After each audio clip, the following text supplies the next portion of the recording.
Assalamualaikum warahmatullahi wabarakatuh. Waalaikumsalam warahmatullahi wabarakatuh. Innal hamdalillah nahmaduhu wa nasta'inuhu wa nastaghfiruh wa na'udzu billahi min shururi anfusina wa min sayyiati a'malina may yahdihillahu fala mudilla lahu wa may yudlil fala hadiya lahu. Yang saya muliakan Bapak Ketua Perantik Agama Bandar Lampung, yang saya muliakan Bapak Wakil Ketua Perantik Agama Bandar Lampung, yang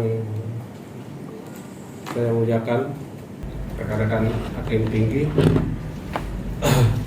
dan peserta diskusi yang berbahagia. Pertama kali marilah kita panjatkan puji dan syukur kehadirat Allah Subhanahu wa Ta'ala, karena pada pagi hari ini kita dapat berkumpul dalam acara diskusi IKHI cabang PTA Bandar Lampung. Salam dan salam kita limpahkan kepada junjungan kita Nabi besar Muhammad Sallallahu Alaihi Wasallam. Pada kesempatan ini mungkin yang susunan acara pertama arahan sambutan dan arahan dari Yang Mulia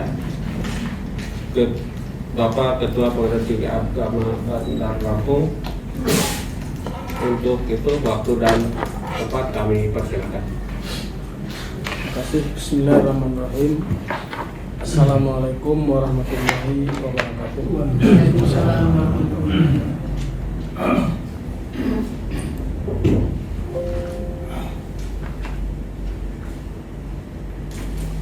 Alhamdulillah, wassalatu wassalamu ala rasulillah wa ala alihi wa sahbihi wa ala. Yang saya hormati Bapak Wakil Ketua Pengadilan Tinggi Agama Bandar Lampung, Bapak dan Ibu pengurus IKHI PTA Bandar Lampung serta seluruh anggota, dan ada 2 orang petugas dari kepanitiaan yang bertugas hari ini sebagai konsulen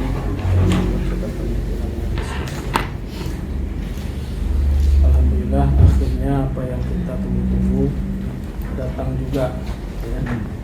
Saya sudah dari awal sudah menyarankan ya, alasan banyak kegiatan, akhirnya agak sedikit tertunda, tapi tidak ada masalah ya. Tetap dilaksanakan diskusi hakim tinggi ya, PTA Bandar Lampung, yang bertugas kali pertama adalah peserta kehormatan, yaitu Bapak Andes Haji Abdus Bangjin Islamah, yang merupakan senior kita, yang beberapa hari lagi akan memasuki purnabakti. Acara ini agak sedikit kita angkat ya, makanya saya suruh tadi petugas IT untuk merekam peristiwa ini. Jadi nanti di samping ada tertulis juga ada terekam ya, direkam peristiwa ini. Jadi ada video lengkapnya dari awal sampai akhir kita videokan. Dan jadi kenang-kenang juga Ibu Tahu nanti ya. Tidak sudah pensiun kan, saya lihat kembali video ini. Ini di dalam rangka menggetarkan kembali Pengadilan Tinggi Agama Bandar Lampung ya.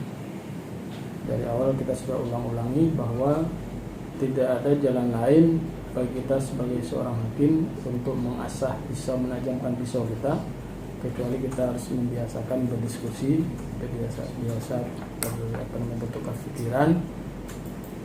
Meskipun kecil, meskipun kita hanya beberapa puluh orang saja, akan tetapi yang baik itu tidak ada yang kecil ya. Kecil pun kalau dia berulang-ulang, kalau dia berkumpul banyak, tidak jadi kecil lagi, dia sudah jadi besar. Karena itu hari ini kita dapat satu makalah yang makalahnya cukup bagus, yaitu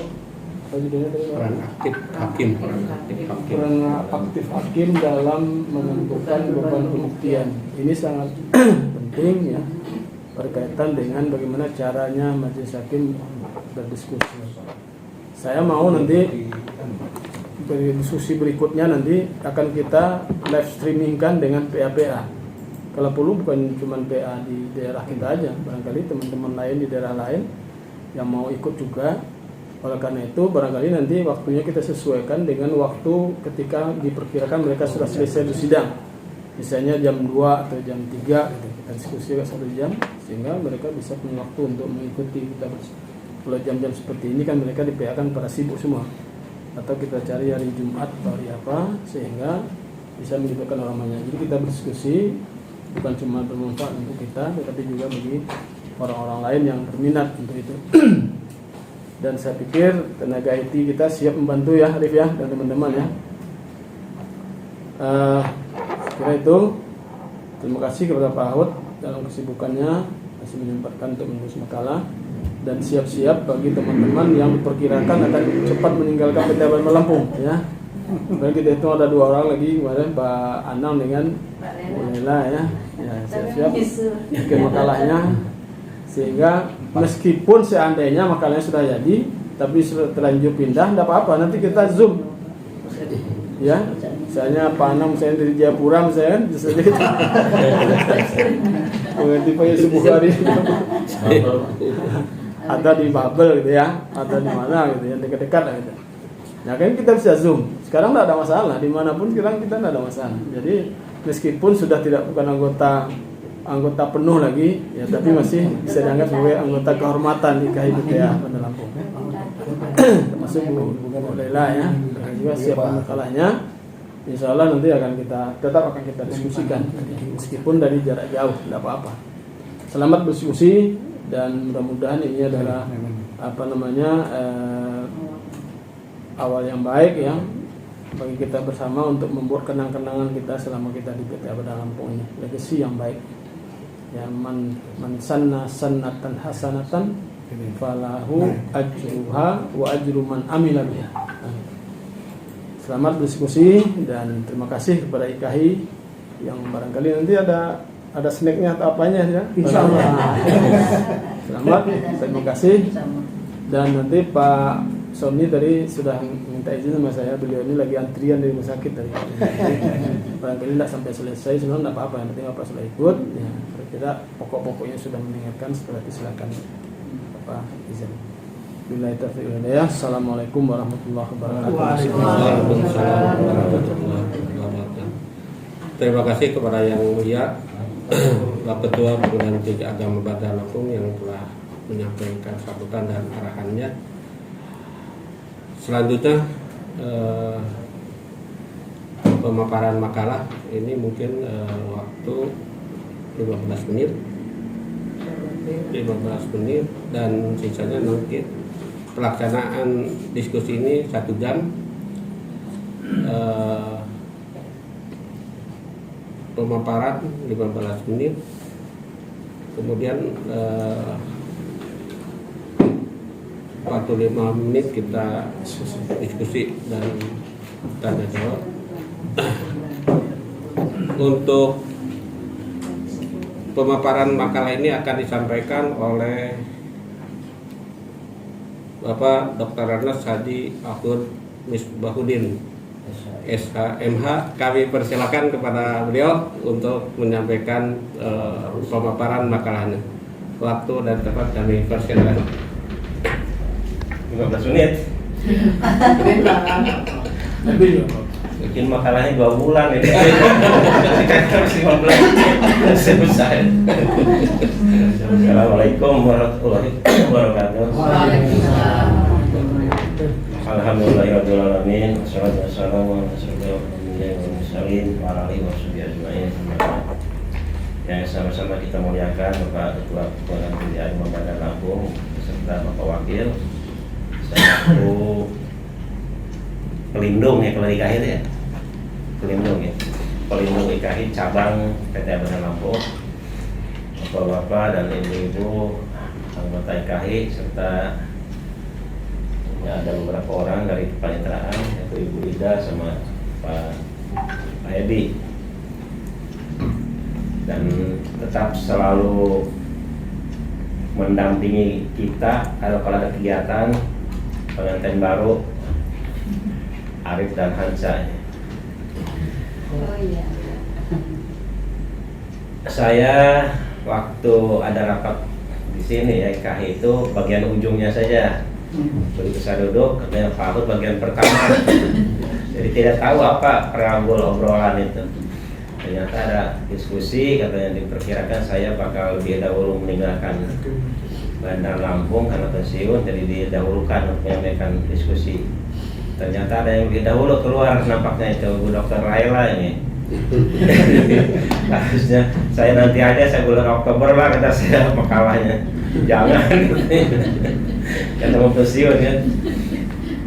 Nah begitu ada titah dari Ketua IKHI cabang itu untuk membuat makalah, saya kebingungan juga nih, karena ada di WA itu inventarisir permasalahan dari Pak Ketua AK kan. Tapi mau diambil yang itu susah juga membahasnya. Hanya ketemulah, yaitu judul makalah hari ini, peran aktif hakim dalam menentukan beban pembuktian. Setelah menemukan judul, saya kebingungan juga, ini bahannya di mana gitu. Ternyata buku-buku yang sudah dibawa ke rumah dari kantor itu, karena saya tahu diri harus segera mengosokkan lemari itu. Alhamdulillah ketemu di rumah itu. Sudah ketemu buku, tambah bingung ini mau diapain buku ini. Jadi ini sudah beberapa kali ini udah bongkar, bikin ada satu alinea gitu ya. Kegiatan Ibu Dr. Laila dipanggil tes, saya harus ke BSB itu kelimpungan juga saya, gimana nih sampai ke minggu kemarin masih ada juga kegiatan. Terus kata Pak Nong, ini harus jadi hari Rabu minggu kemarin itu. Hari Rabu belum jadi, minta Kamis belum jadi, hari Jumat sore tanpa dibaca ulang lagi udah dikirimkan Pak Nong. Alhamdulillah ini kalau halamannya sudah jadilah makalah, cuma isinya nggak tahu ini apa. Jadi makalah ini saya angkat dari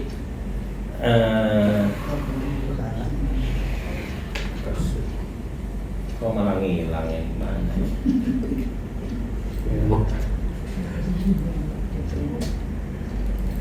Dari kasus perkara, sebenarnya saya sudah minta ke Febri, coba Feb minta putusan-putusan yang ditolak oleh PA mengenai warisan atau mengenai harta bersama ditolak, tapi kurang maju majelis itu untuk aktif dalam pembuktian.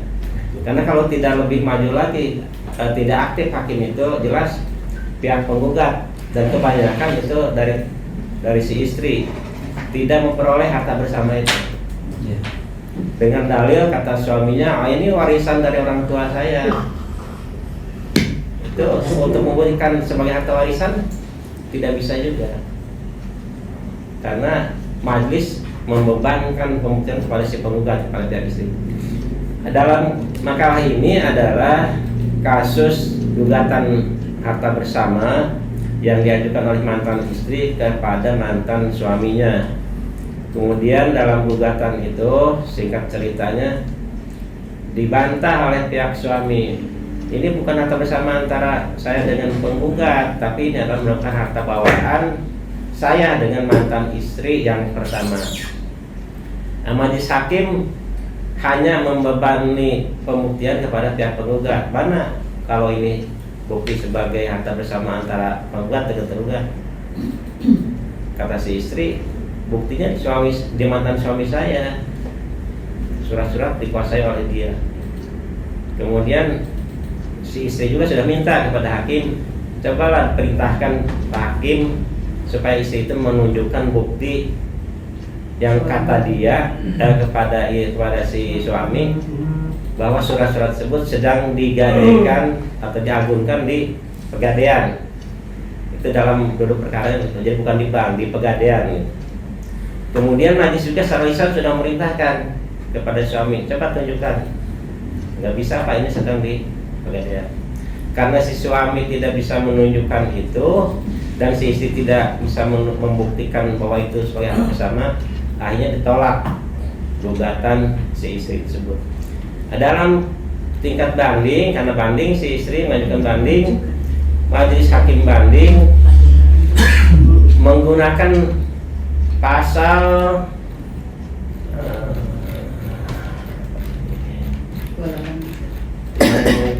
KUH perdatanya itu, jadi ada pembuktian berimbang.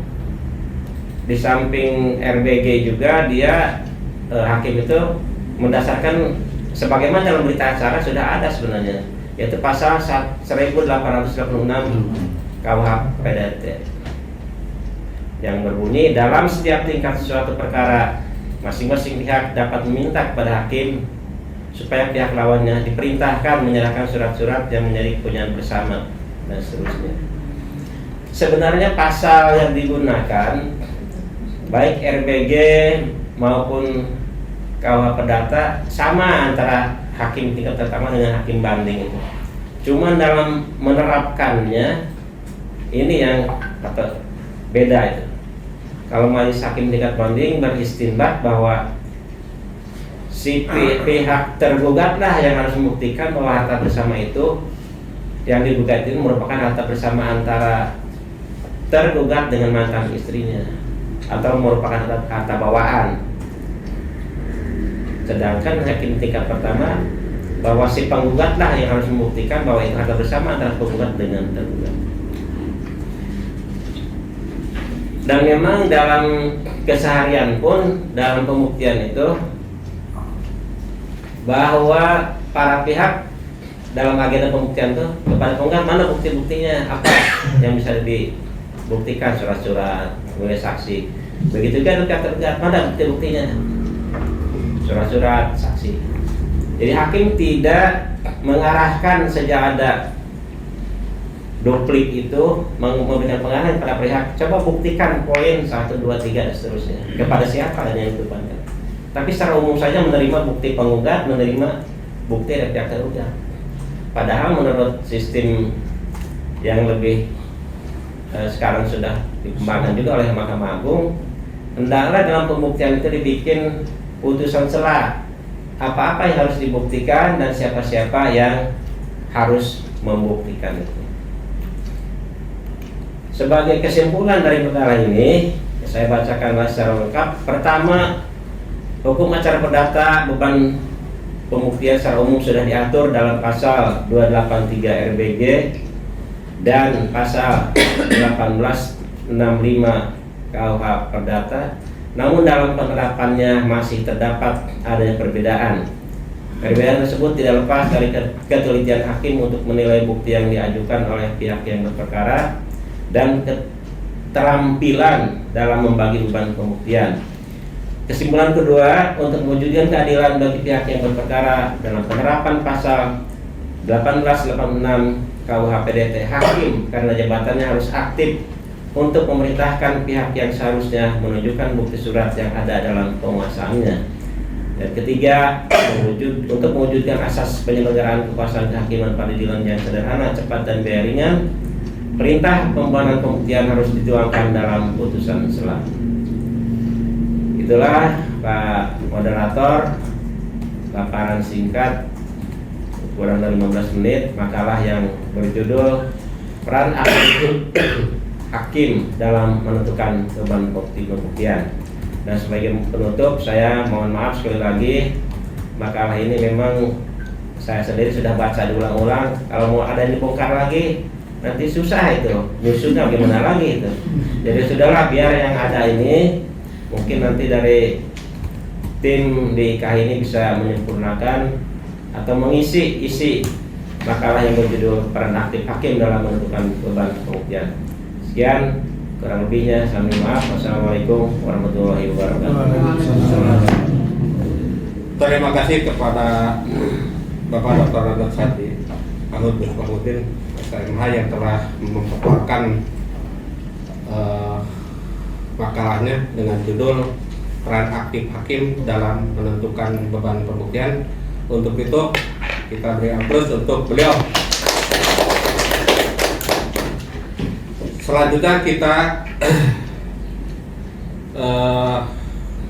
masuk kepada diskusi dan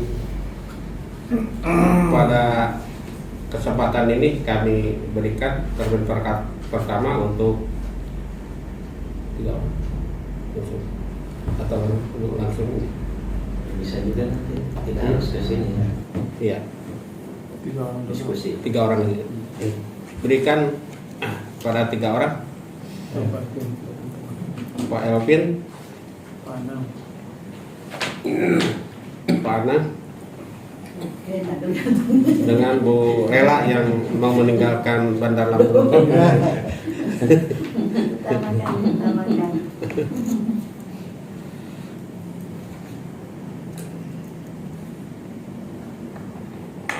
Baiklah, untuk yang pertama kepada Pak Elvin kami persilakan. Baik, Assalamualaikum warahmatullahi wabarakatuh. Tidak mengurangi sama saya tidak pemirsa semua itu langsung pada kopinya. Ini luar biasa ini makalah yang berpaut diskusi wadah. Jadi ini yang sering ditemukan di dalam berkas-berkas banding, artinya peran aktif yakin kita tidak pertama maupun yang banding. Baru-baru ini saya memang masuk pada seperti itu, artinya membuat dilema banding.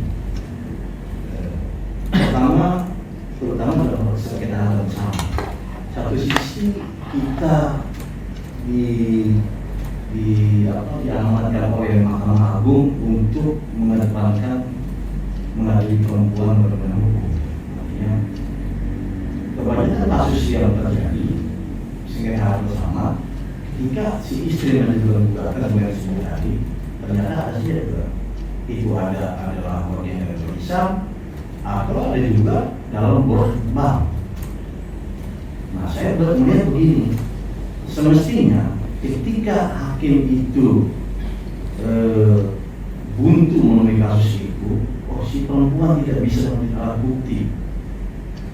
Si laki-laki bilang diakui, tapi alat buktinya nggak ada. Semestinya hakim di situ bisa tadi sesuai dengan putusan setelah apa saja beban yang diperintahkan oleh hakim kepada pihak yang mengakui dan berklausul. Artinya kita bisa meminta kepada BPN kalau untuk suratnya sertifikat ini. Tapi bisa juga kepada perumahan kalau untuk suratnya sertifikat. Artinya peran aktifnya bisa korelasinya. Jadi terbantu. Bukan berarti kita membantu dalam jelas sebelah.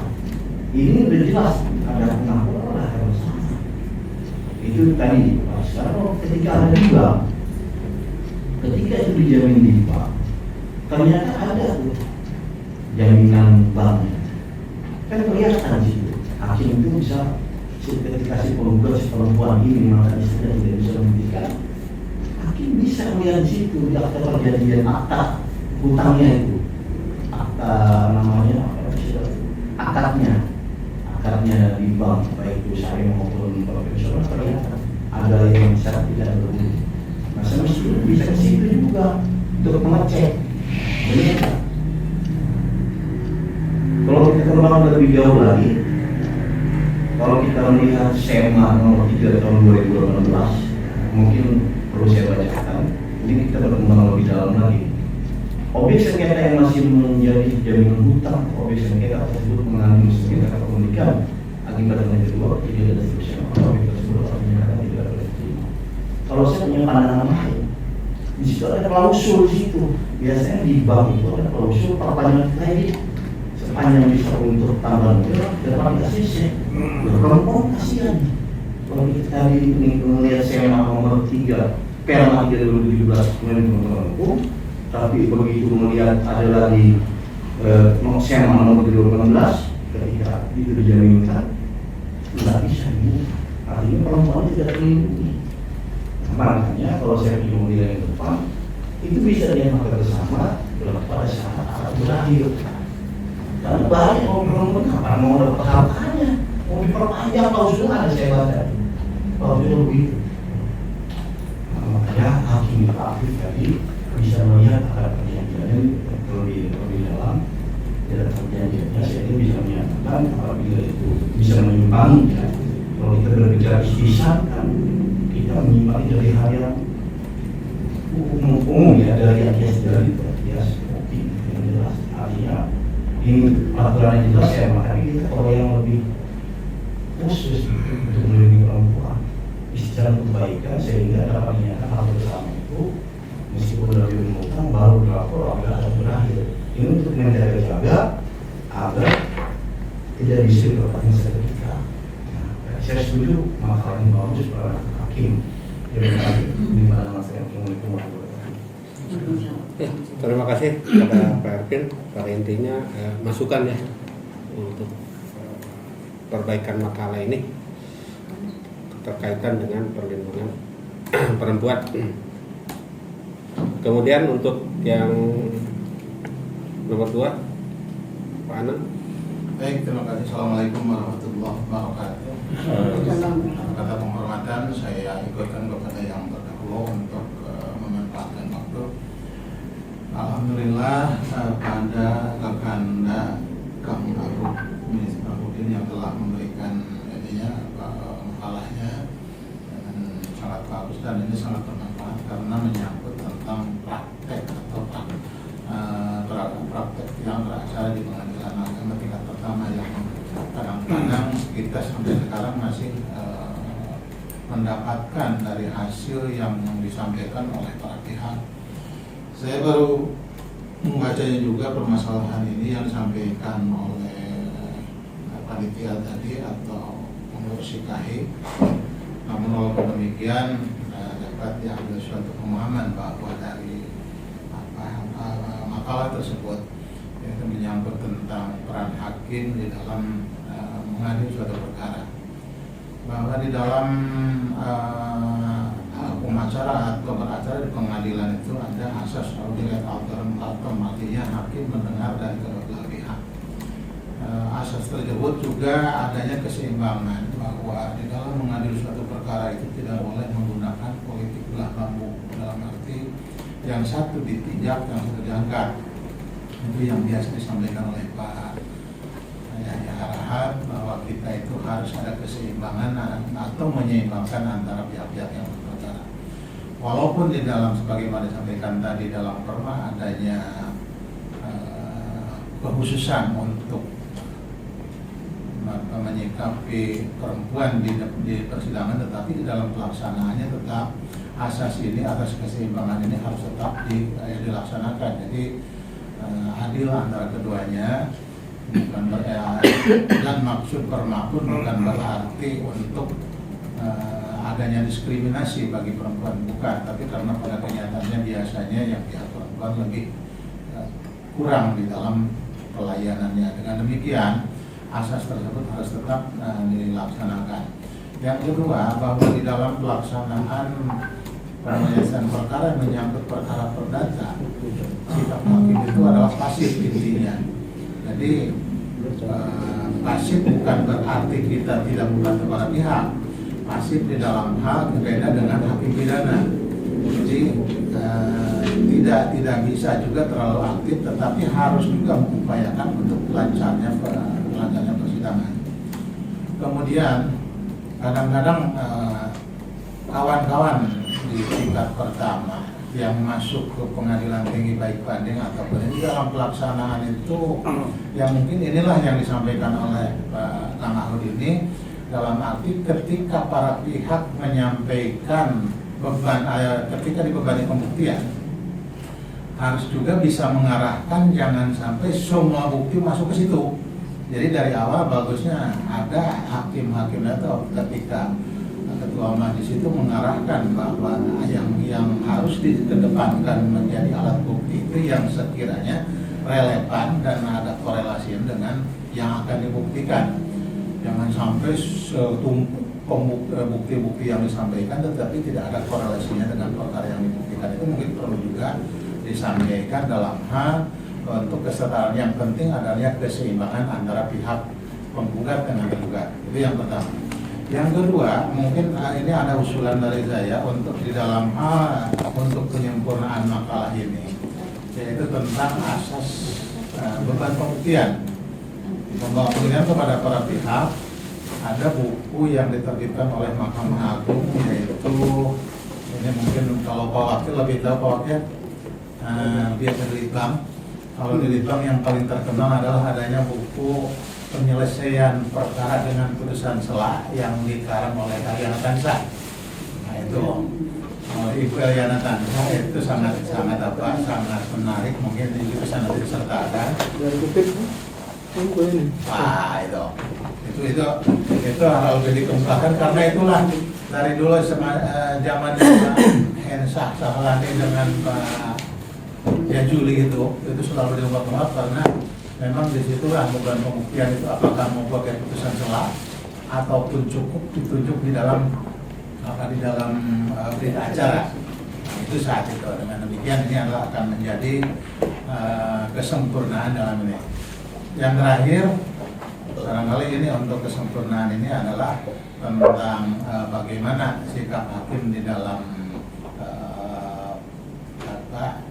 pembagian atau menjurus supaya pihak-pihak itu bisa menyampaikan bukti-bukti itu bisa terarah gitu. Tidak seperti sekarang ini. Demikian, terima kasih. Assalamualaikum warahmatullahi wabarakatuh.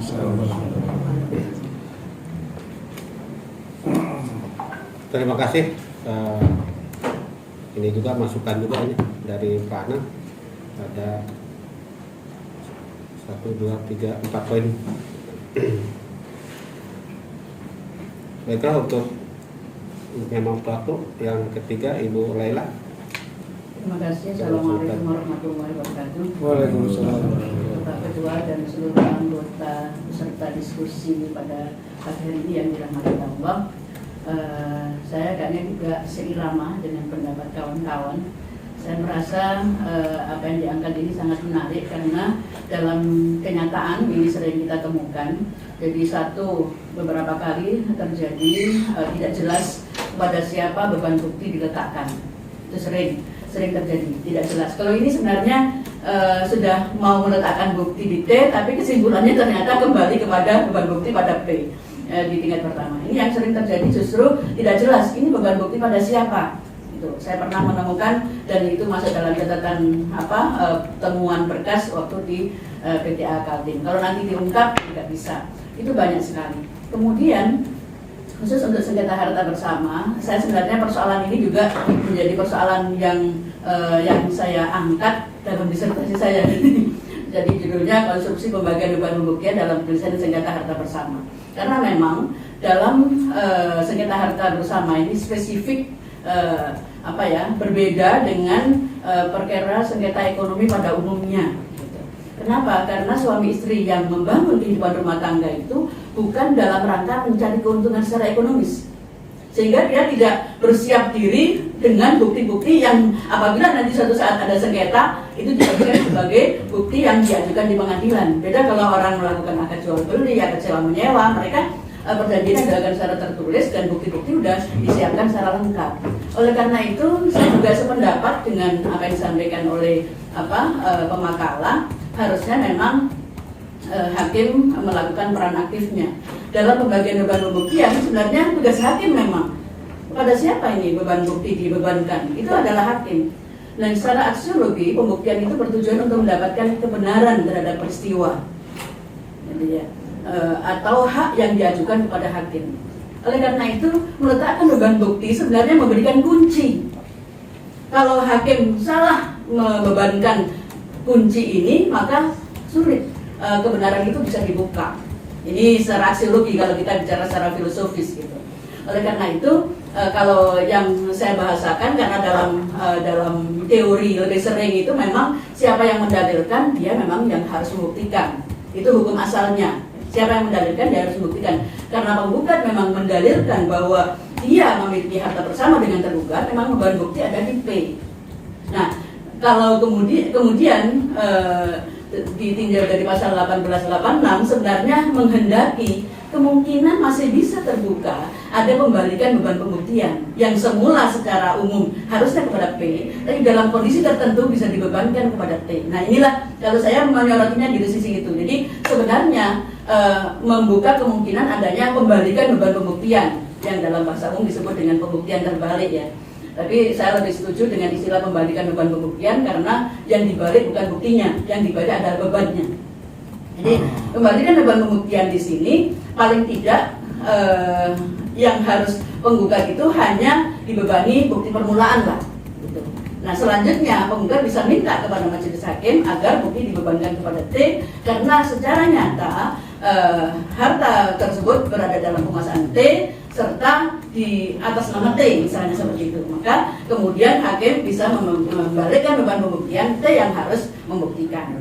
Itu dalam sengketa khusus terhadap sengketa harta bersama. Jadi saya juga sepakat, tapi yang jelas kalau aktif itu wajib. Jadi karena yang membagi beban bukti itu bukan pihak hakim yang membagi, siapa yang harus membuktikan. Nah, saya memang pernah dulu juga membaca bukunya Bu Eliana Tansa ini dan saya punya, tapi kemarin saya cari itu tidak ada.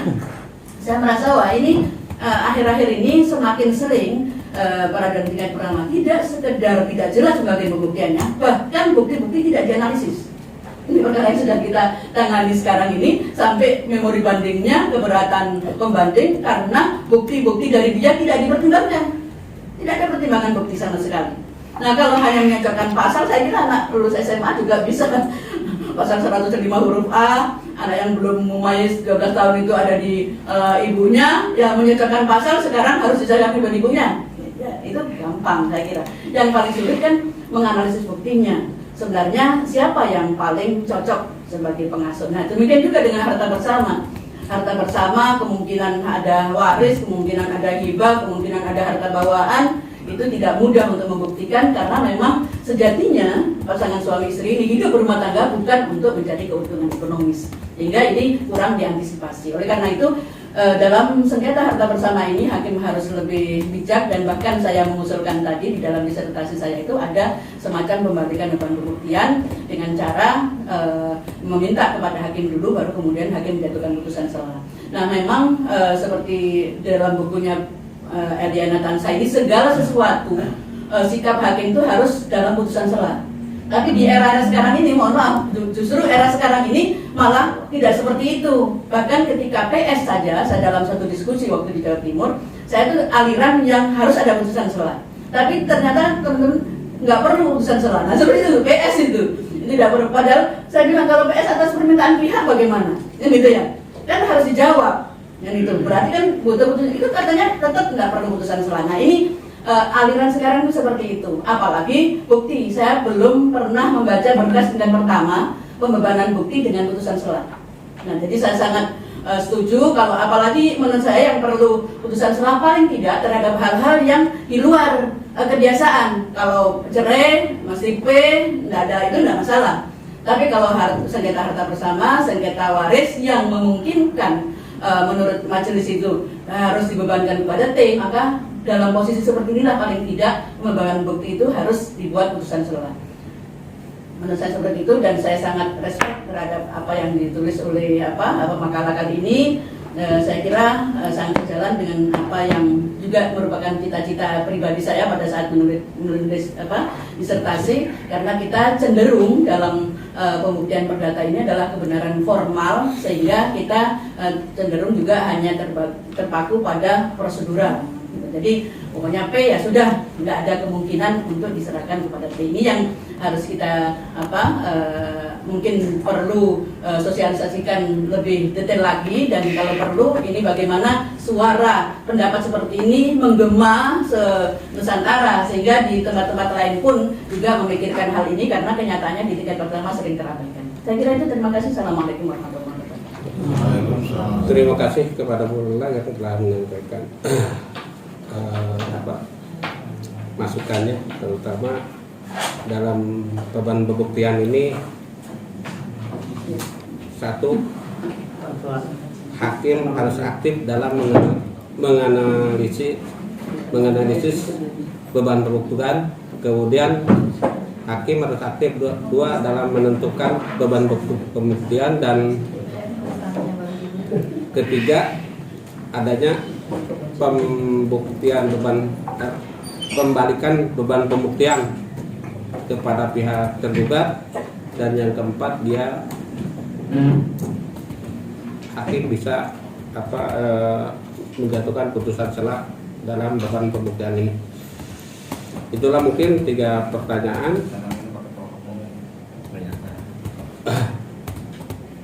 Untuk itu kami persilahkan kepada ketua makalah untuk menyampaikan tanggapannya. Baik, moderator, terima kasih. Sebenarnya dari ketiga pernyataan isinya semua, dan untuk melengkapi makalah ya sesuai, itu sudah cocok, tidak ada yang perlu disangkal ya.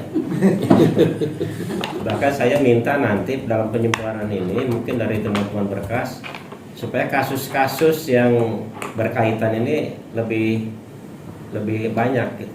Bukan hanya kasus yang dimunculkan dalam makalah ini.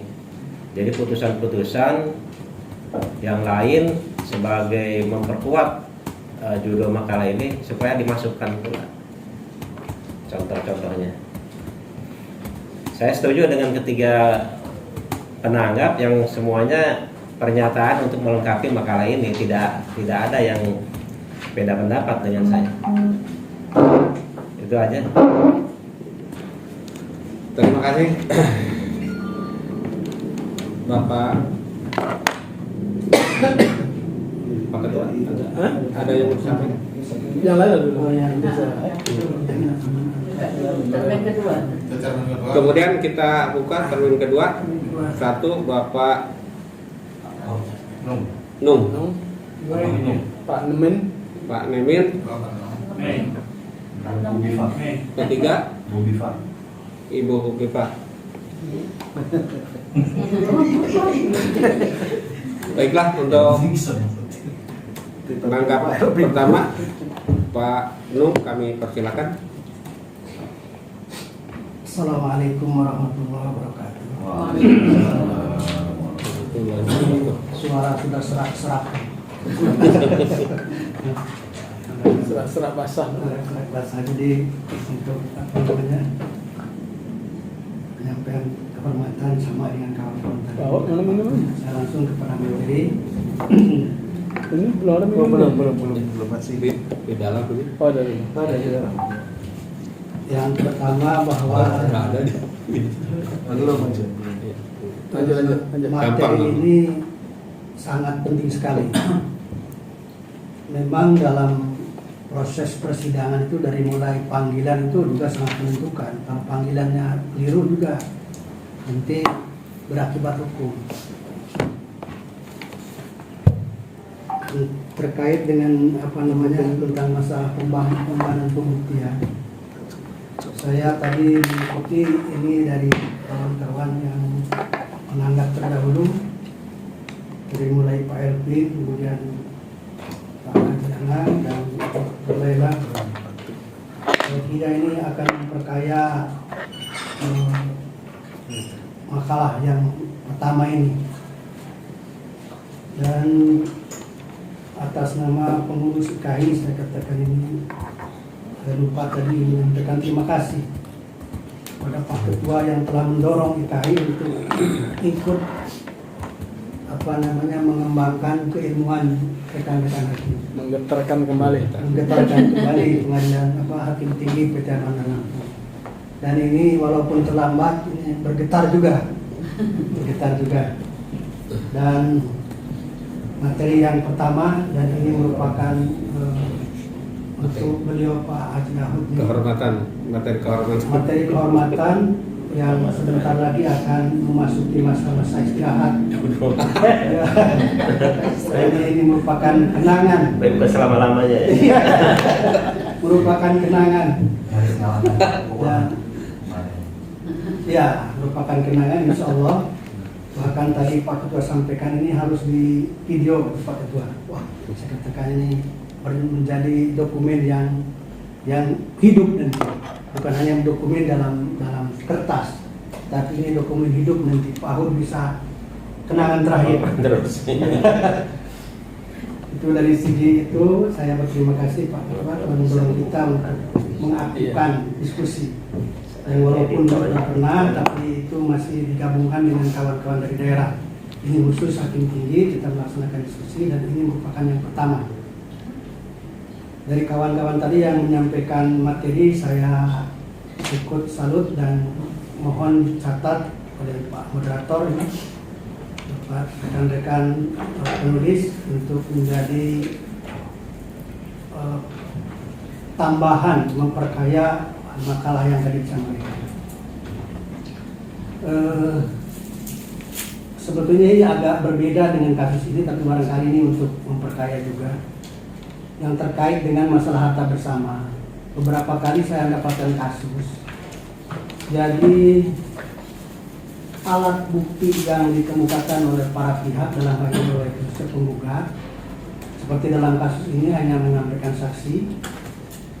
Bahkan ada kasus yang lebih dia percaya dengan pengakuan, karena alat bukti memang harta bersama itu diakui oleh tergugat, semuanya dibenarkan. Ada transaksi lain juga dibenarkan, cuma alat buktinya hanya pengakuan. Nah, apakah yang semacam itu bisa menjadi dasar untuk putuskannya satu perkara, dikabulkannya suatu gugatan?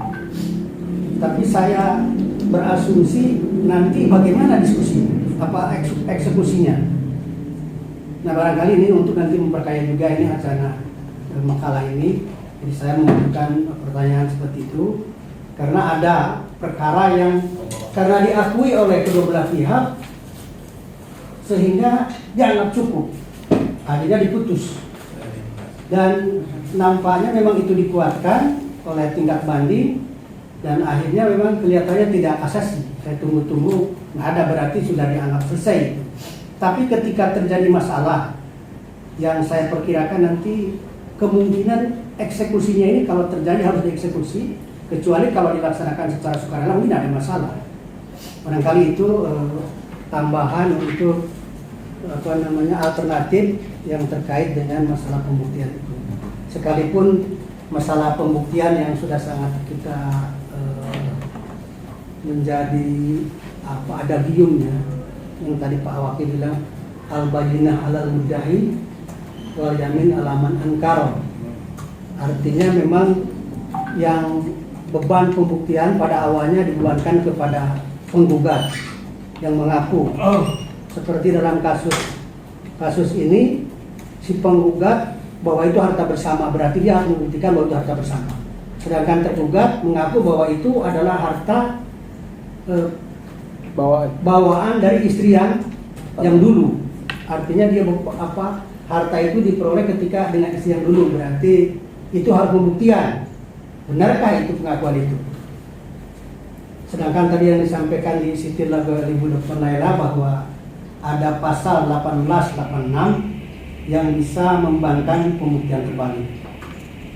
Barangkali ini sudah tambahan karena saya sadar bahwa saya ini termasuk orang yang agak kurang baca.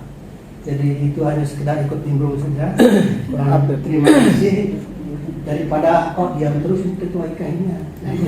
Supaya ada sedikit bicara lah. Terima kasih. Mohon maaf. Assalamualaikum warahmatullahi wabarakatuh. Terima kasih ketua IKAI.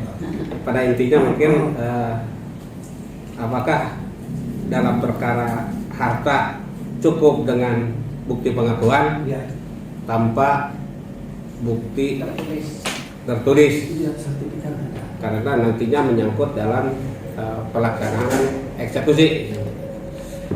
Itu pertanyaan dari ketua IKAI. Kemudian yang kedua dari Pak Nemin. Nemin apa Nemin? Nemin. Assalamualaikum warahmatullahi wabarakatuh. Nemin. Satu.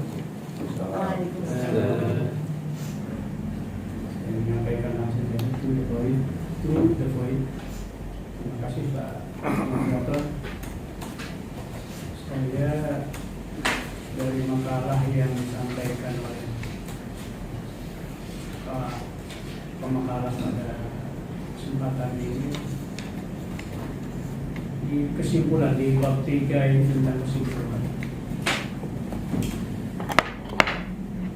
Secara umum kita sependapat bahwa hukum acara dalam hukum acara tidak bisa diijtihadi dalam seperti itu. Tetapi untuk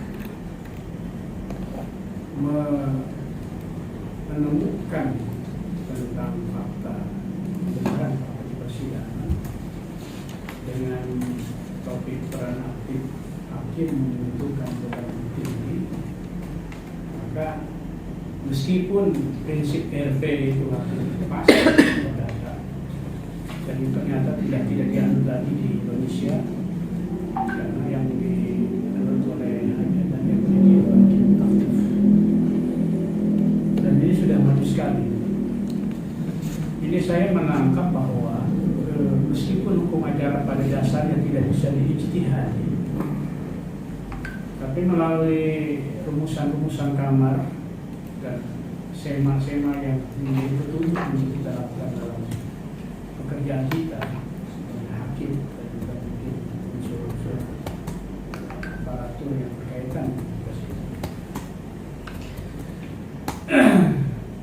Saya melihat seperti bahwa ini kalau kembali kepada hukum itu bisa berubah berdasarkan waktu. Kalau kemarin, kalau tadi belum, Mahkamah Agung mengatakan bahwa ketika muncul skema itu, kita harus baca menyeluruh dari awal sampai akhir. Jadi ketika baca skema tahun 2017, bisa saja berubah pada tahun 2020, 2023. Maka 2023. Artinya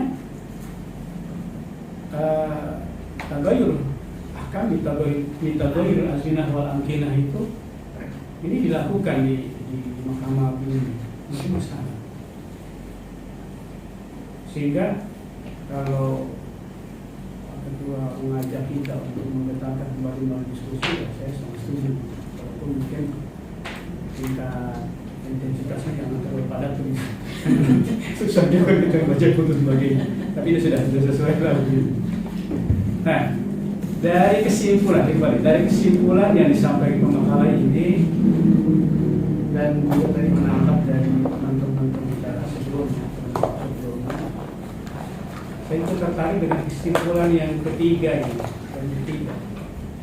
Pemakalan menyarankan bahwa untuk terwujudnya peradilan dengan cepat perkara itu dan dalam perintah pembebanan pembuktian itu harus dituangkan dalam putusan selah. Kata-kata putusan selah.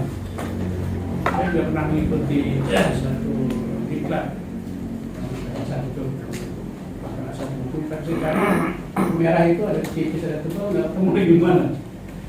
Dan itu ternyata memang merupakan petunjuk yang sangat bermanfaat untuk memperkecil kesalahan hakim dalam menemukan fakta untuk memutuskan dalam sebuah keadilan. Karena dalam proses persidangan yang disampaikan Bu Leo setelah tahap jawab menjawab replik duplik, hakim itu langsung perintahkan besok bukti untuk penggugat. Nggak jelas bukti apa yang dibuktikan. Berikutnya nanti bukti tergugat. Nggak jelas tergugat harus membuktikan apa. Padahal ketika kita menerima guru pelajaran almarhum Pak Taufik itu telah menyusun putusan. Jadi ketika ada setelah terwujudnya jawab menjawab, hakim itu kan harus menentukan mana dalil-dalil yang dibantah yang harus dibuktikan oleh pengungkap dan mana-mana dalil yang tidak perlu dibuktikan karena sudah diakui, harus sudah menjadi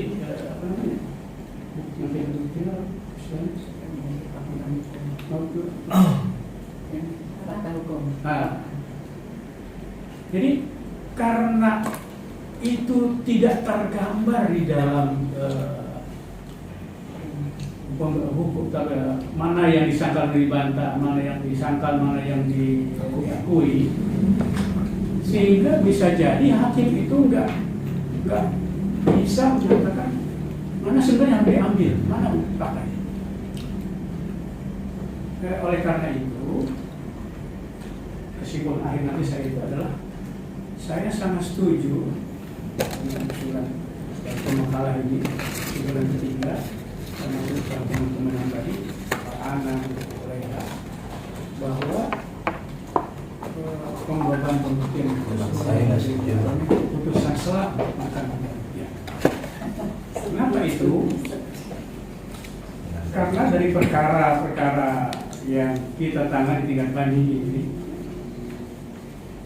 memang kalau kemarin itu Pak Yasadin katanya putusan kita sangat sederhana sekali. Kan ternyata kita lihat itu penggalian pembuktian itu juga selain tidak ada beban pembuktian kepada siapa yang dibuktikan, walaupun mungkin kita atau mungkin mayoritas belum secara nasional belum ada sepakat tentang pembuktian terhadap kembali.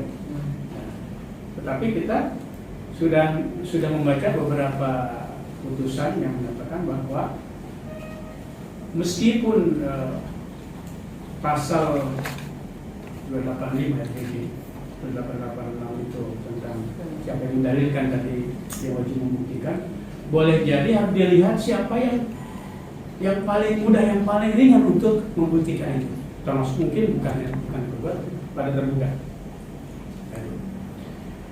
Yang ketiga, yang terakhir barangkali kita juga harapkan dengan nanti kita harapkan bahwa ketika memeriksa itu dan pembuktian atau pembebanan pembuktian melalui putusan selah, juga penggalian. Jangankan tentang harta bersama, tentang perceraian saja tidak dikejar itu persisian pertengkaran. Jangankan tentang harta. Jadi kalau bagaimana dia tentang pertengkaran, ya saya melihat saya betul antara penggugat dan tergugat terjadi pertengkaran. Tidak dikejar seperti apa itu tidak dikejar sampai sana. Sehingga akhirnya kita juga dibandingin ya pasal 19E, 19A, RKH itu, ya hanya itu saja. Sehingga mungkin sangat sulit juga kita ketika untuk mengatakan bahwa putusan ini perlu dipertahankan, putusan ini perlu dibatalkan. Saya kira kesimpulan yang terakhir bahwa saya sangat setuju, terutama mungkin di tingkat pertama tentang pembebanan pembuktian itu melalui putusan selah. Gerakan mungkin getarkan kembali itu, getarkan kembali tentang pembebanan pembuktian itu melalui putusan selah. Meskipun pembuatan putusan selah itu menjadi agak lama sedikit, karena dia harus melihat dan membaca. Dan itu kunci ini dari hakim itu harus mampu bagaimana mana yang dibuktikan dan siapa yang harus dibuktikan dan mana yang tidak perlu dibuktikan. Sekali itu dari saya tidak ada saran Pak Pemakalah, tidak ada saran tentang isi makalah ini, dan ini sudah sangat bagus sekali karena diawali dengan kasus tadi harta bersama yang dibuktikan oleh pihak penggugat ternyata tidak ada bukti suratnya, sementara pihak tergugat tidak mau menghadirkan bukti surat karena ada di ajunan di bank. Terima kasih dan mohon maaf. Assalamualaikum warahmatullahi wabarakatuh. Baiklah, terima kasih kepada Pak Devin yang telah memaparkannya dengan intinya. Dia mendukung sekali dan sangat sangat respon sekali terhadap makalah ini, terutama dia memasukkan dengan beban pembuktian harus dengan putusan selah yang seperti telah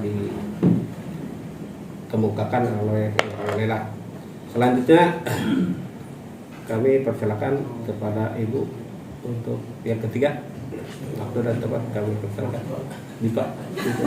Itu bukan permintaan saya, minta Bang Elvin itu. Tapi kalau disebut buku bisa ya, baik ya. Kita. Ya. Bismillahirrahmanirrahim. Bapak Ketua PPM, oke, teman-teman semuanya yang hadir dalam kesempatan diskusi hari ini. Saya juga termasuk orang yang setuju dengan makalah ini Pak Ahmad ya. Dan ini saya rasakan kok ini memang betul seperti ini. Kita nyadar setelah kita jadi hakim tinggi. Karena pada saat kita menerima perkara kok begini, kok sumir, begini. Kita nggak sadar pada saat kita masih jadi hakim tingkat pertama. Ya, banyak teman-teman yang ternyata banyak yang tidak sesuai dengan harapan hakim tinggi. Maunya kita bisa tuh memang udah mantap putusan di tingkat pertama. Perlu kita untuk memperbaiki dan sebagainya ya. Terutama dalam beban pembuktian ini memang masih sulit. Saya juga di tingkat pertama juga mengalami seperti itu. Kadang-kadang kalau saya termasuk hakim yang beban pembuktian itu saya jelaskan.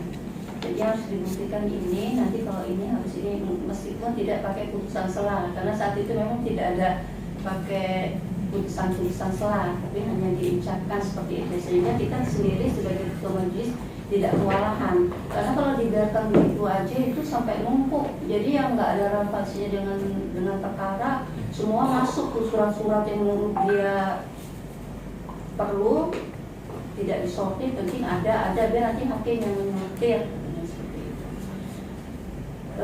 Kalau yang saya baca dari makalahnya Pak Ahmad ini termasuk orang yang baik hati pihak lawannya ya. Karena pihak penggugat minta selain baik hati, lawannya juga orang yang berperkara ini cerdas, tahu tentang pasal 1886 ini dakwah perdata. Kenapa saya bilang seperti itu? Jarang pihak yang pada saat untuk surat bukti ada di pihak lawan dia minta ke hakim supaya diserahkan surat yang ada formatis sebagai bukti saya, gugatan saya, seperti yang di sini. Kalau ini makanya saya bilang termasuk cerdas dan pintar. Dan kemudian pihak lawan juga termasuk orang yang jujur. Dia terus terang bahwa ada, cuman sudah digadaikan. Tapi banyak perkara-perkara lain yang pada saat kita surat yang menjadi dasar gugatan kita ternyata ada di pihak lawan, tapi pihak lawan malah menyembunyiin. Dia menyatakan bahwa nggak ada sama dia. Niatnya supaya pihak penggugat ini kesulitan dalam pembuktian, sehingga ditolak oleh majelis.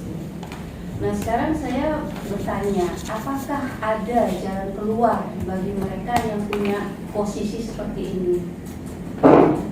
Misalnya dia gugat harta bersama sebidang tanah misalnya, terus dia nyatakan bahwa semua surat-surat yang berkenaan dengan tanah ini ada di suami saya. Ini berkenaan lagi dengan pihak perempuan, dia nggak tahu apa-apa. Ada di pihak suami, sementara saya mau menggugat harta bersama. Surat ada di suami, kemudian dia ajukan perkara. Kadang-kadang juga pihak perempuan ini dia tidak hafal batas-batasnya. Hanya dia tahu ada catatan sih surat tanahnya itu bersertifikat nomor sekian. Nah hakim yang terlalu formalistis atau menurut dia gugatan tuh harus jelas ada batas-batasnya, ada antara sebelah kiri dan sebelah utara selatan dan sebagainya, begitu harus jelas. Tanpa dia menyadari bahwa dengan dia merujuk nomor atau sertifikat, situ kan udah ada sebenarnya batas-batasannya. Hanya DNO, ada juga yang perkara seperti itu. Nah kembali lagi ke pasal ini. Yang pertama tadi ya Pak Yes, coba kira-kira ada nggak jalan keluar bagi penggugat yang tidak mempunyai bukti surat yang dia nyatakan ke pihak dia ada di tangan tergugat, tetapi tergugat menafikan. Oh enggak. Kalau yang saya tahu biasanya kalau misalnya masalah tanah, mungkin BHP bisa minta ke BPN, ya, dengan menyebut sertifikat ini itu nanti akan di kalau akte nikah itu kan ada duplikatnya ya. Tapi kalau sertifikat tuh nggak ada duplikatnya, paling tidak ya, setidaknya dia bisa menghadirkan orang BPN ke persidangan dengan membuka data-data itu. Mungkin menurut saya itu sudah bisa menjadi alat bukti tentang kepemilikan barang sengketa yang dia permasalahkan itu. Terus kemudian masalah kalau misalnya pihak tidak meminta kepada hakim tentang bukti dia yang ada di pihak lain, di sini dinyatakan bahwa situlah hakim harus aktif. Berarti kita bisa memberikan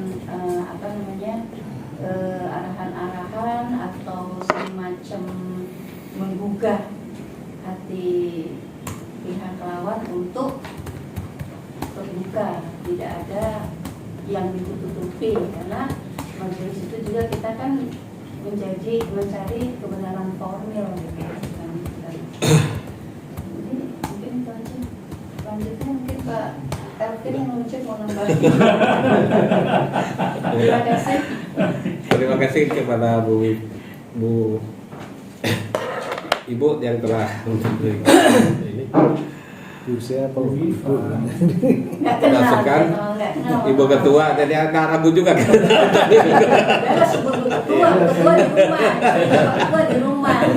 Ibu Bipa yang telah memberikan arahan dan masukannya dan pertanyaannya yang intinya sangat setuju dengan makalah ini. Dan ada pertanyaan yaitu masalah apakah jalan keluar dalam posisi di mana dalam gugatan tanah tetapi bukti ada di pihak tergugat atau suami ya. Jadi pihak P tidak mengetahui batas-batasnya tetapi tahu nomor sertifikat tersebut. Jadi bagaimana itu perkaranya, DNO atau bagaimana itu pada intinya, dan apakah dalam perannya hakim bisa aktif memerintahkan kepada penggugat langsung memerintahkan untuk menghadirkan pihak BPN-nya. Itu mungkin 3 pertanyaan dari 2 pertanyaan, 1 dari pertanyaan dari Pak Nung dan 2 dari pertanyaan dari Ibu Bipa. Untuk itu kami persilahkan kepada pemakan. Boleh saya menanggapi ya? Sebentar. Kalau perlu sebentar.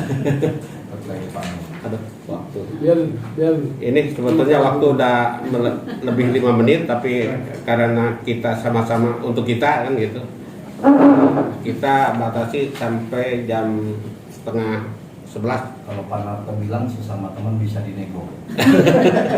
Jadi sampai jam berapa aja? 10:30. Ini bukan acara 1 jam saja. Ini bukan 1 jam saja. Silakan. Ini 2 jam saja. Ya. Silakan Pak. Ya. Ini saya bisa tangkap. Saya ada ya. 10 tanggapan yang saya catat nih Pak. Saya bisa tanggap yang itu Pak dari Pak Nung. Pertama, pengakuan dalam persidangan, yaitu sudah pengakuan itu bukti sempurna ya. Jadi kalau masalah eksekusinya ya nanti urusan eksekusi itu. Kan tadi katanya bagaimana dalam suatu gugatan pihak tergugat sudah mengakui bahwa betul dari penggugat itu diakui kan pengakuan dan sudah diputus oleh PA, kemudian dikuatkan oleh pihak banding dan ternyata tidak ada kasasi. Ya kalau menurut saya karena sudah diakui dalil-dalil gugatan penggugat ya udah sempurna lah itu. Peristiwa itu diakui artinya kan. Artinya sudah terbukti gugatan penggugat itu. Kemudian yang kalau Pak Nemin tidak ada ya masalah putus selah itu memang perlu dikembangkan, makanya setuju ya. Kemudian dari Ibu Bipa ini memang kasus agak berat memang ini dalam prakteknya, maksudnya bagaimana apabila dalam satu gugatan mengenai harta bersama mengenai objek tanah umpamanya, kata penggugat bukti-buktinya tidak ada di saya, tapi saya hanya masih ingat nomor sertifikatnya, kemudian ukuran-ukuran juga tidak tahu ukurannya berapa, tidak hafal. Tapi semua surat-surat yang berkaitan dalam gugatan ini berada di pihak suami saya atau pihak tergugat. Sedangkan pihak tergugat menafikan tidak ada di saya katanya. Ya, dalam hal ini bisa kita gunakan pasal 1884 ini.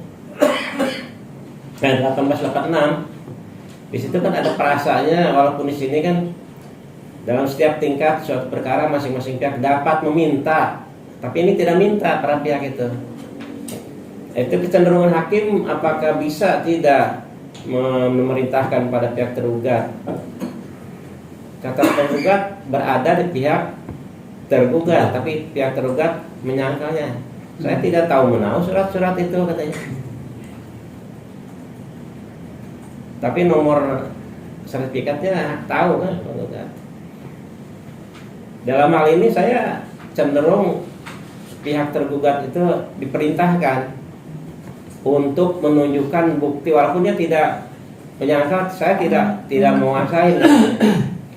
Ya tentu ada bukti-bukti permulaan dahulu, umpamanya dari keterangan saksi. Pasti ada saksi lah yang tahu itu, untuk mengantarkan, untuk membuka kepada perintah putusan sela memerintahkan pada pihak tergugat. Barangkali itu saja tanggapan dari ketiga penanggap itu, karena hal lain bukan berupa pertanyaan kepada makalah ini ya. Kami kembalikan kepada moderator, silakan.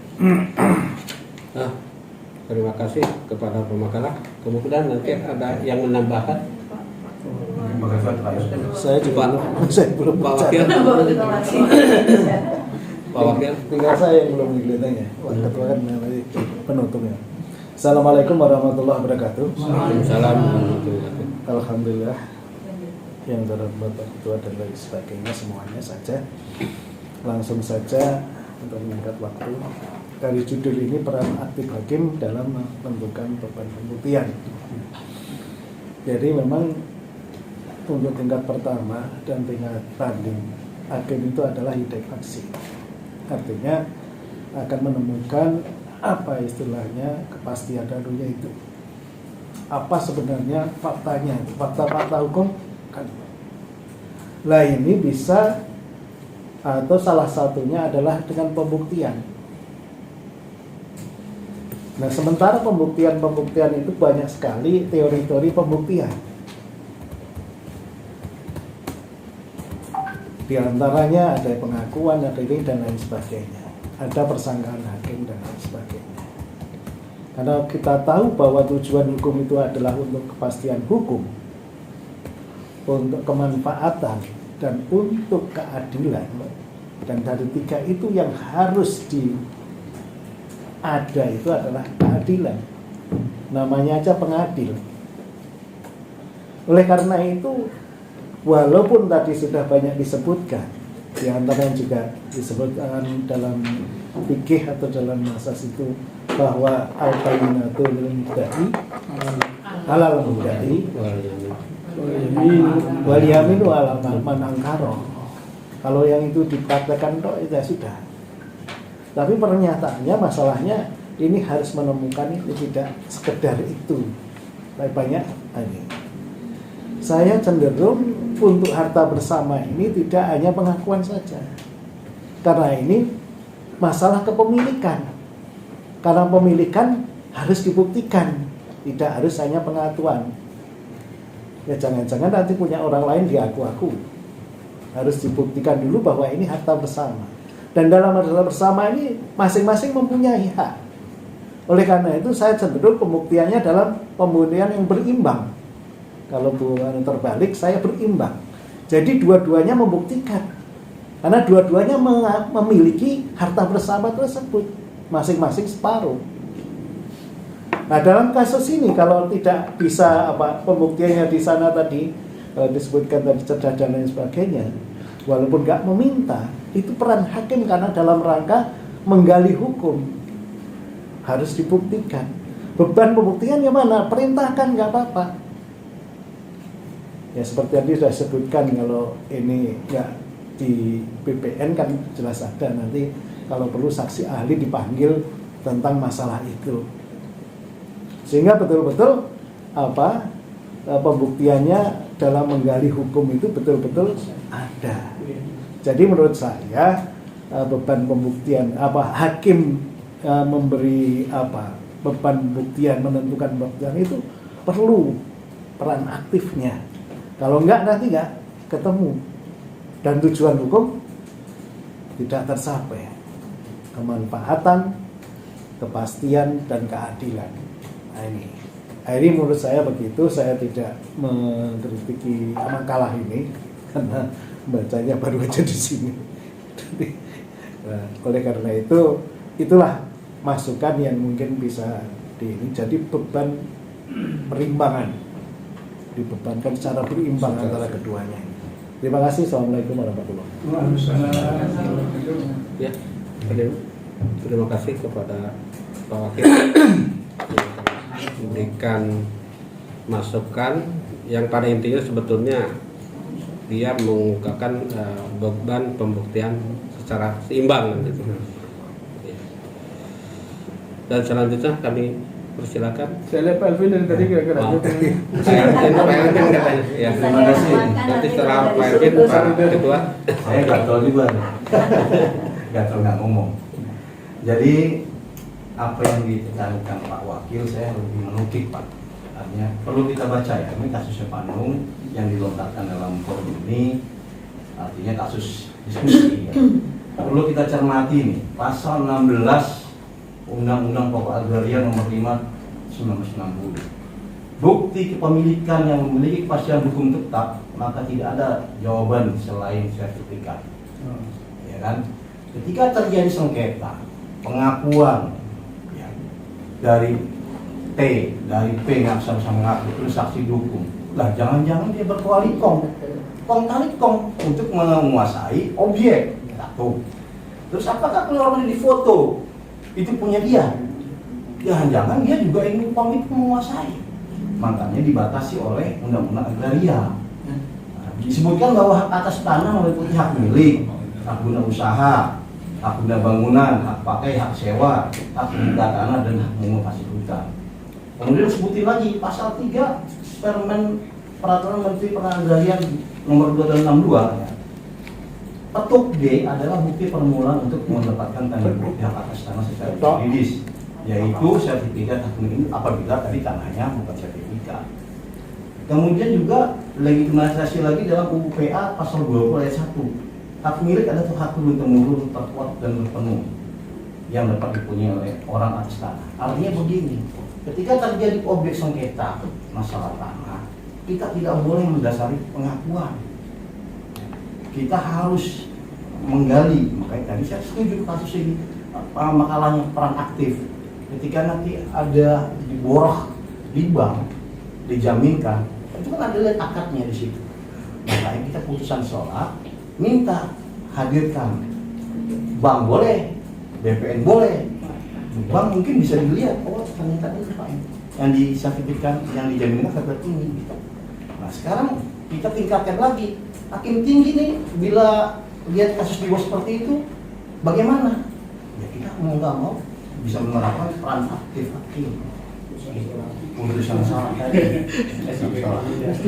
Makanya saya menukik dari Pak Wakil, dasar hukumnya apabila terjadi sengketa tidak boleh mendasarkan harta ya, objek tanah harus didasarkan dengan sertifikat, meskipun sudah diakui. Tapi bagaimana koordinat yang kita dapat gagal putusan salah. Terima kasih Pak.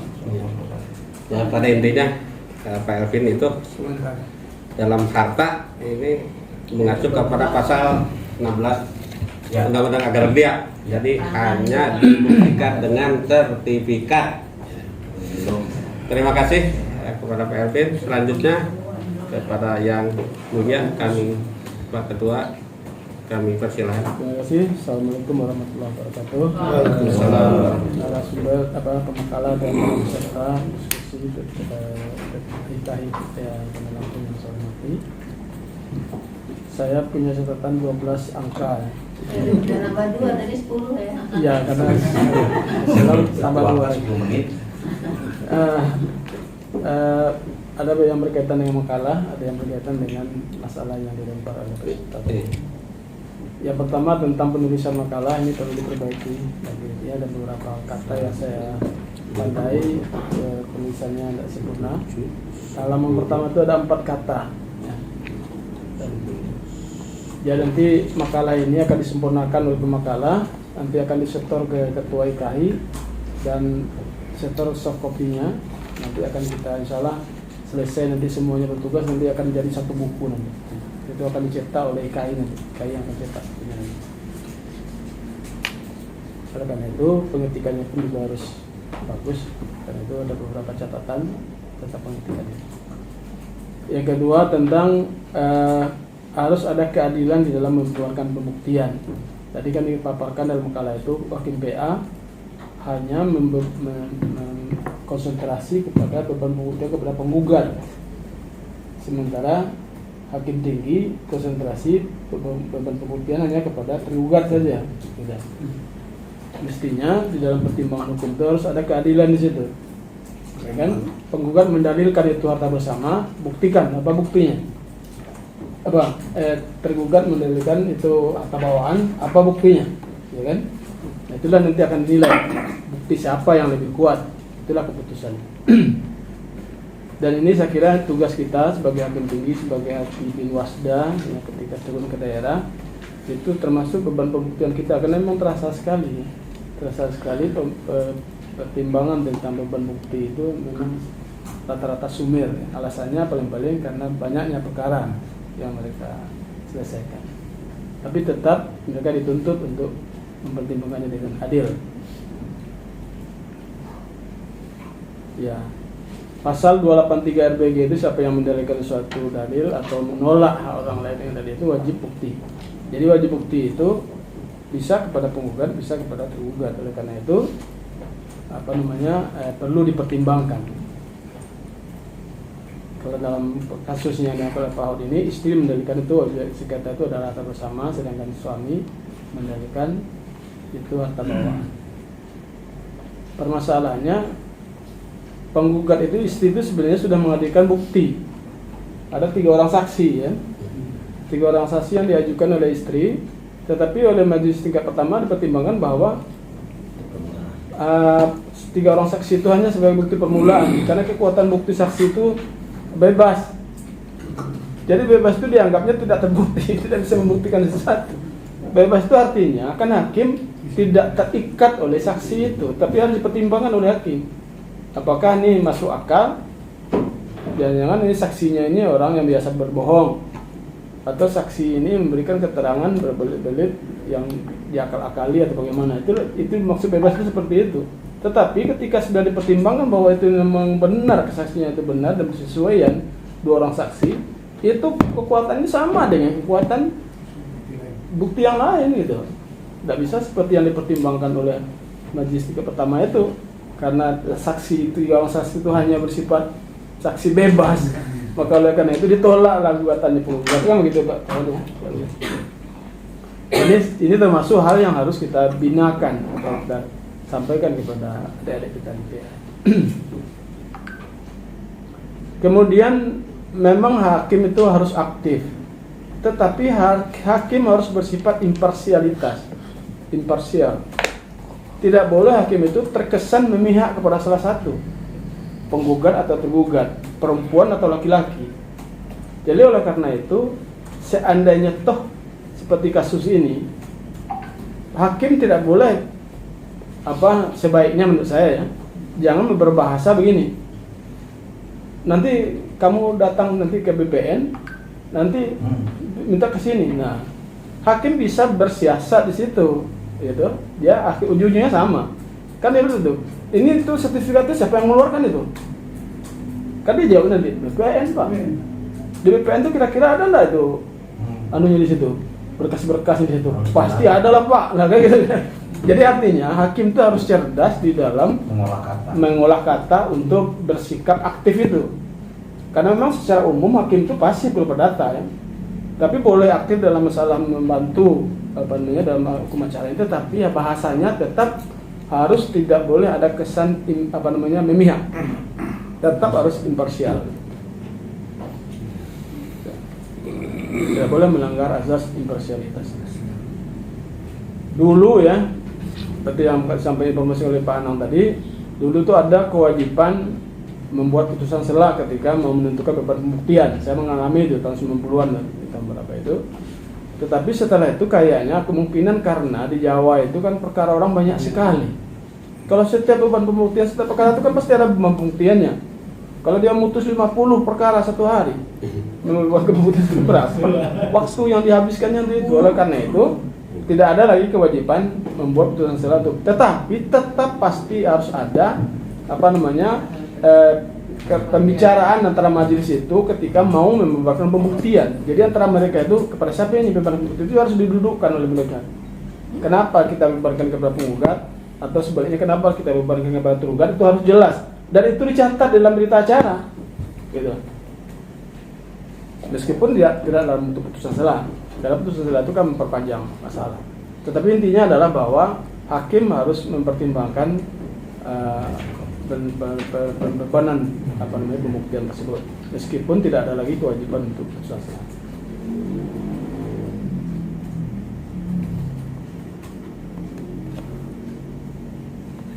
Sekali lagi, nah kemudian menyangkut pengakuan yang tanya ke Bandung tadi itu, pengakuan itu mengikat. Tetapi bagaimana? Hakim harus cerdas gitu. Jadi kalau mengaku itu kan, kalau misalnya tanah itu kan dari riwayatnya, bukan dia yang pertama dapat tanah itu. Ya gitu. Kan bisa ditanya, kamu benar nih harta bersama, dari mana asalnya? Oh Pak, ini tanah ini kami yang menggarap dari pertama nih, dari dunia tidak mungkin kan gitu. Pasti ada sejarahnya itu. Ini tanah dapat dibeli atau dapat dihibah dari orang tua atau dapat dari mana. Jadi hakim itu memang harus mencari sampai ke sana sehingga dia pengakuan itu bisa dianggap rasional gitu. Seperti Pak Irvin bilang tadi, jangan ada nanti orang yang mengaku bahwa lapangan sepak bola itu miliknya penggugat dan tergugat. Penggugat mendalilkan itu milik harta bersama mereka, tergugat mengaku iya. Jadi dia harus rasional gitu. Oleh karena itu supaya rasional harus ada diajukan oleh majelis hakim itu. Nah ini yang kadang-kadang tidak disadari oleh adik-adik kita di PA itu. Makanya kewajiban kita inilah sekarang yang menyampaikan kepada mereka untuk menyempurnakan mereka bersidang di dalam pembuktian itu, sehingga pengakuan itu harus rasional gitu. Jangan ada yang mengaku bahwa Monas itu adalah milik mereka. Penggugat mendalilkan, tergugat mengakui, akhirnya diputuskan oleh hakim PA. Itu namanya yang gila namanya, tidak rasional. Kan tidak rasional. Selebihnya saya juga mengucapkan memberikan apresiasi kepada Pak Hud ya, meskipun dalam sisa-sisa tenaga yang ada, masih waktu juga tenaga. Kalau tenaga masih kuat, karena saya hampir kalah dengan beliau nih waktu terminal. Saya hampir kalah. Sampai tensi naik. Hampir kalah. Ya. Jadi waktunya tersisa-sisa sedikit, tetapi masih sempat membuat makalah, tetapi masih ada kewajiban untuk memperbaiki makalahnya Pak Hud. Cari moderator aja ya. Terima kasih. Assalamualaikum warahmatullahi wabarakatuh. Terima kasih kepada Pak Ketua yang telah memberikan masukan dan pengarahan serta menjawab pertanyaan. Ini waktu udah menunjukkan jam 10.35 ya. Kita mungkin ini yang cukup yang akan datang siapa? Tujuh sekarang. Tujuh dari sekarang. Depan. Boleh saya. Enggak, saya siap aja. Makalahnya udah siap. Itu enggak. Pana udah siap makalahnya. Makalahnya sudah jadi, tapi kalau itu Pana aja. Kayaknya ini takutnya ya cepat antara ini dengan ini. Tidak masalah Pak. Dia nanti kalaupun mereka sudah pindah, kita zoom aja. Oh, zoom. Gitu tuh Zoom berarti setelah Pana boleh lah ya. Ya. Monggo. Untuk Kalau itu kita ini tadi ada hal yang belum ditanggapi Pak Ketua, bisa atau enggak? Tadi kan ada pernyataan bahwa hukum acara tidak boleh diistihadkan. Sebenarnya yang tidak boleh itu kan istihad fardi, tapi kan diperkenankan melakukan istihad jama'i kan gitu. Mungkin itu barangkali Pak. Soalnya kan kalau tertutup pintu diskusi, ada celah-celah yang memang masih perlu didiskusikan dalam hukum acara sekalipun gitu. Enggak, kalau begini menurut saya gini, masalah istihad atau pemikiran baru di dalam beracara itu dengan alasan karena aturannya belum ada atau aturan tidak jelas. Itu boleh, tetapi tidak boleh memakai istihad sendiri. Kita harus menyampaikan surat ke Kamar Agama. Nanti akan dibahas di sana sehingga keluarlah semanya atau permanya. Itulah sema dan perma, itulah yang mengikat. Ya, kalau baru pemikiran kita, silakan saja berpikir, tetapi nanti itu untuk pengesahannya, jadi supaya dia menjadi hukum acara bisa dipakai dalam pertimbangan hukum. Itu harus ada payung hukumnya. Payung hukumnya itu sema. dan beban pembuktian ada melupakan ijtihad juga kan? Beban pembuktian itu ya, kan ijtihad itu kan kepada siapa itu kan melupakan ijtihad juga. Bukan hukumnya, bukan aturannya. Iya. Bukan aturannya, tapi adalah kesimpulannya. Tetap aturannya, koridornya pembuktian. Tapi dalam pembuktian itu sebetulnya dalam hukum acara tidak ditentukan ininya kan. Kita menilai bukti. Iya, kita menilai bukti mungkin bisa ijtihad kan gitu. Ya. Itu mungkin ini dan semua mungkin udah tercover dari masukan-masukan tadi. Kalau saya kemukakan tambah panjang lagi kan, tidak perlu, nanti tinggal dilihat nanti dalam perbaikan makalah tersebut. Untuk itu kita berikan aplaus untuk kita semua.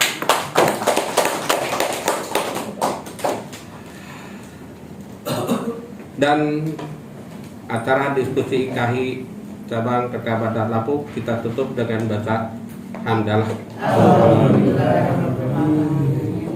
Assalamualaikum warahmatullahi wabarakatuh.